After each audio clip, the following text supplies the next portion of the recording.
দেশবাসীলৈ জনালোঁ। আৰু ভোগালী বিহুৰ বিশেষ আয়োজন কৰিছোঁ, ভেলাঘৰ সাজিছোঁ। তাৰ লগতে আনুষ্ঠানিক কিছুমান খেল ধেমালি পতা সিদ্ধান্ত লৈছোঁ। আৰু আমাৰ যিটো পৰম্পৰা, মেজি ঘৰ জ্বলাই মেজিৰ জুই তাপত যি শত্ৰু নাশ কৰিব লাগে, সেই ৰূপে আমি মেজি ঘৰ এটাও বনাম, মেজি ঘৰো দাহন কৰিম। আৰু ইয়াৰ লগতে 15 তাৰিখে আমাৰ ইয়াতে আপোনাৰ ধান মৰণাৰ পৰা আদি কৰি আমাৰ যিখিনি সঁজুলি লাগে, মৰণাৰ পৰা আদি কৰি ধান কঢ়িওৱা গৰু গাড়ীখনলৈকে, আজিকালি ল'ৰা ছোৱালীয়ে গৰু গাড়ী বুলি ক'লে সাধু কথা কোৱা নিচিনা হয়, সেইখিনি কয়।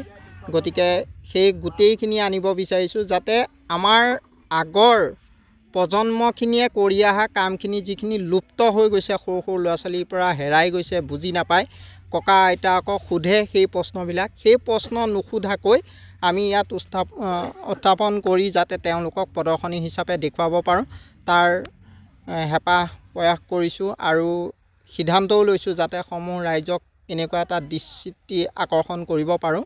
সেয়াই লৈ আমি ভোগালী বিহুৰ সমূহ আয়োজন কৰাৰ সিদ্ধান্ত কৰিছোঁ।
আপুনি চাই আছে ND24, সৰ্বশ্ৰেষ্ঠ নহয়, সৰ্বোত্তমৰ দৌৰ।